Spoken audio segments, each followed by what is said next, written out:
survival responses. There are five, five. So at the top, you have confrontation, right? Our thumbs make us very powerful. Without our thumbs, we would still be kind of animals, right? Our thumbs. So you can remember that, because without our thumbs, we couldn't really hold anything or do anything very well. So confront is the number one preferred survival skill. And that has to be developed a number of ways. And we'll talk about that in a minute. So number two is to flee.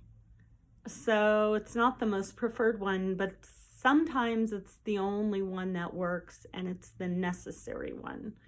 Often it's used unnecessarily. Three, the middle one, and this is the most commonly used tactic for survival that we've all learned as children, and it's to avoid.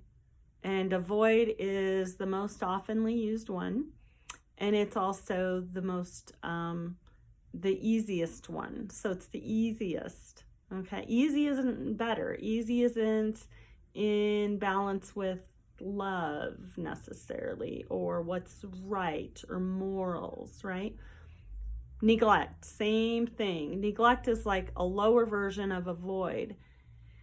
Neglect means when you avoid it, you're actually causing harm to yourself and others. So it's worse than avoid.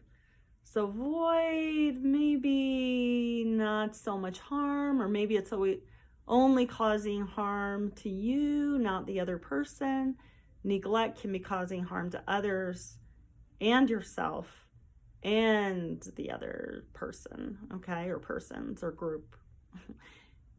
The last one and the lowest one, and the one that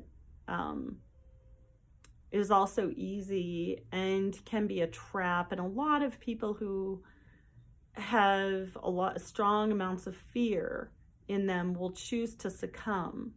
So succumb is the lowest, and that means to give in and to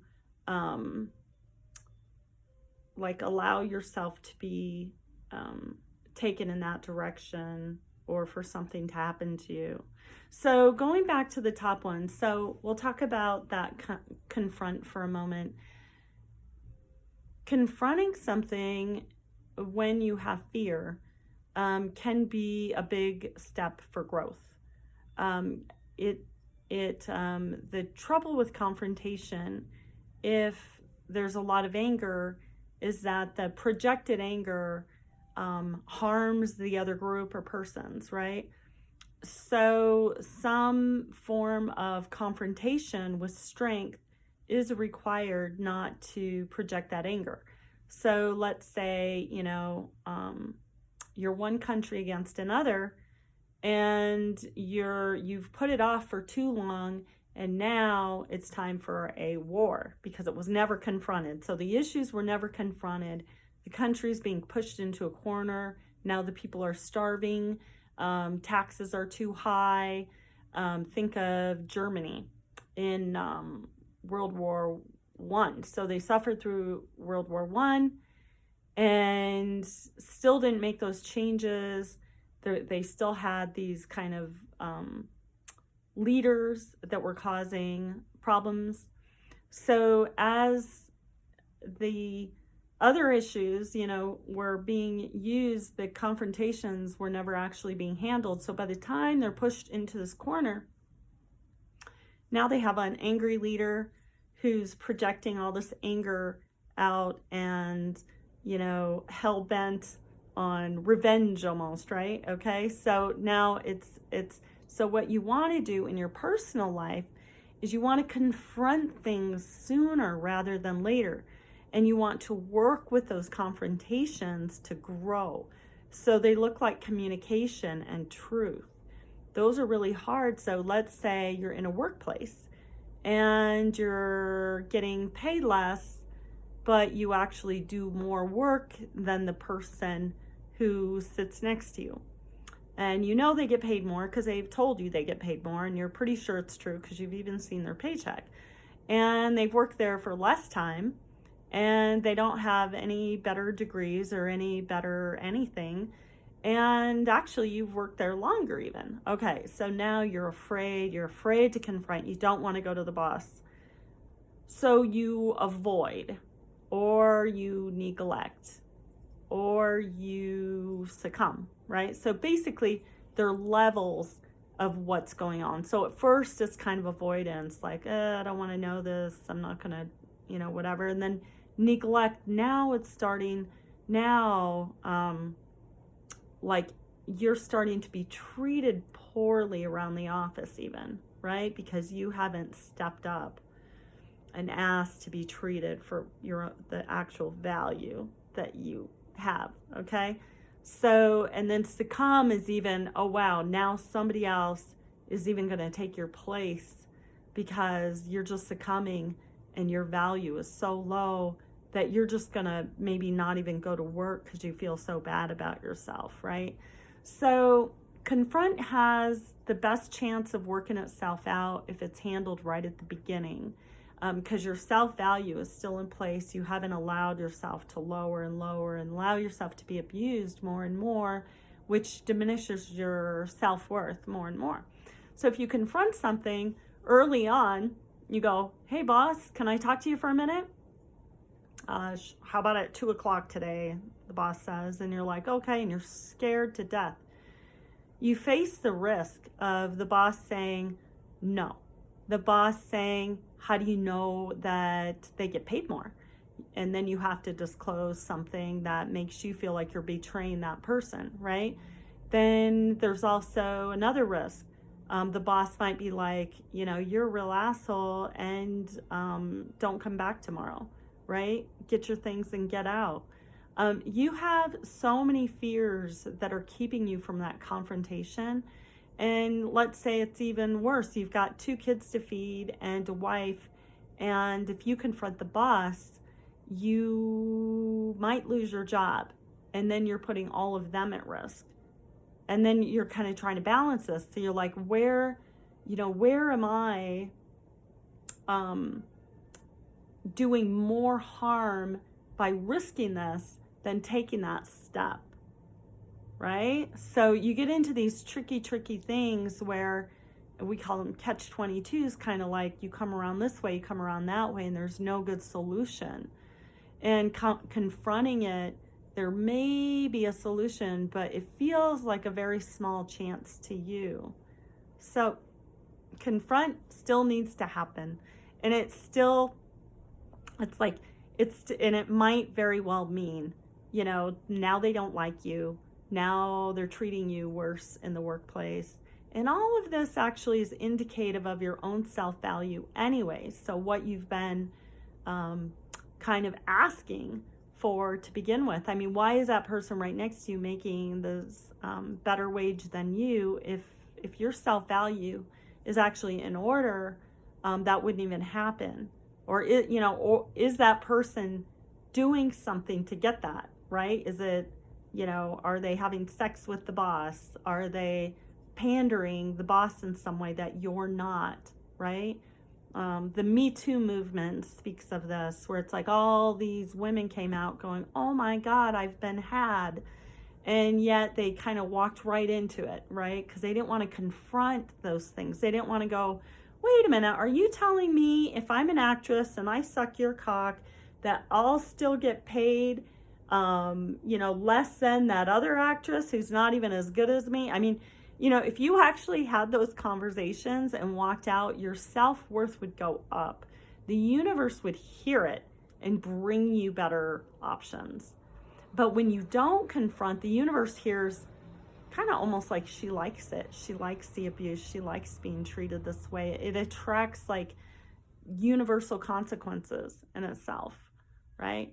So now, let's talk a little bit more in detail about this thing about flee. Okay, and flee, that's been a big one for some of us who, it's actually a step up for some of us. So if you're coming from the bottom, which is always the way you're going, right? So if you're coming up and you're like, well, I don't want to succumb to the tiger eating me. I don't want to neglect the fact that I have a baby too, and the tiger might eat that too, right? I don't want to avoid my house because there's a tiger on my doorstep, right? And so they're finally like, okay, I'm going to flee. I'm just going to move out of this village and live someplace safe if I can find it, right? Well, confront is like, oh, I'm going to get a stick and take the tiger head on. I've even gathered up some other people. We're going to do this together. I borrowed a gun even, or whatever. We're going to chase this tiger off with a stick on fire. The tiger's afraid of fire. We found a way to take our power back because we're going to confront this. So confront's not the easy method. It's never the easy method. Unless you're an assertive type, it's your natural method to throw a fit and be angry and confront things. But when your natural method is not, does not go in that direction, it's actually harder to confront. So you might get angry and then you feel guilty because you were angry, instead of going, what is this anger telling me? Are my boundaries being stepped on? You know, is my territory being pissed on? And this goes with my last CD, or CD. Tell how old I am from the days of videography with CDs. But if you go to my last video, the one right before this, and I talk about dominance and submission in customer service in the workplace, you can learn a little bit more about that. So flee would be like, I'm leaving this job. I'm not even going back tomorrow. Or maybe I am. Maybe I'll show up for a couple weeks. But while I'm at the job, I'm even going to look for a new job. Like, I'm not even going to do my work that well because I'm going to take that time because they're treating me bad. And I'm going to take that time and I'm going to look for a new job and just, you know, do it, you know, as much as you don't want to. Because the thing that's going on there is that we're always looking to be comfortable. So even though we're not happy, we're comfortable. You can be very unhappy and be very comfortable, right? You can be laying in your bed and not going and involving yourself in life, and you're not happy at all, but you're comfortable because the bed's holding you and you don't have to deal with anything, right? So that's kind of depression, right? Depression, anger is always on top of that somewhere. If you can get to it and find out where the anger is, where are my boundaries being crossed? Where am I not serving myself? Where am I allowing others to cross my boundaries so that, you know, I can't take these steps forward, you know, or just, am I making them all up in my head? Am I, you know, where's my fear that's causing this anger? Like fear of other people not accepting me. So flee, going back to flee, you know, it's like, I'm leaving, I'm getting out of here. I know it won't change, so I'm not even going to ask. Now, the trouble with that is you could flee for your whole lifetime. And you could keep fleeing from community to community or friend to friend or partner to partner. And you're always kind of like up against that moment where it's like, well, it's not worth confronting the issue because I already know they're not capable. I already know the answer. Well, the universe is getting a message because we're all connected by this field or the spirit world, depending on how you want to look at it, this interdimensional time space. And there's support and a lack of support on all these issues. So if you confront, even though you know the outcome is not what you want it to be. So you go into the boss and you're like, listen, I know you're probably not going to, you know, up my wage, but I just want you to know that I know the dude next to me is getting paid for the same amount. He has the same qualifications and he's worked here less time and I'm doing more work. And I already feel like because he's your buddy and you guys go golfing together, that you're not going to up my wage, but I'm just letting you know that I'm aware of it. Okay, then goodbye. And a good thing to do would be to record that conversation. Just record it. Get his response. If he gets really defensive, if he gets really mad, record the whole thing. And when you go to, you know, apply for unemployment or something, you have that recording if it will serve you. And you'll be surprised what can come out when you confront things. So we'll talk more in the next video.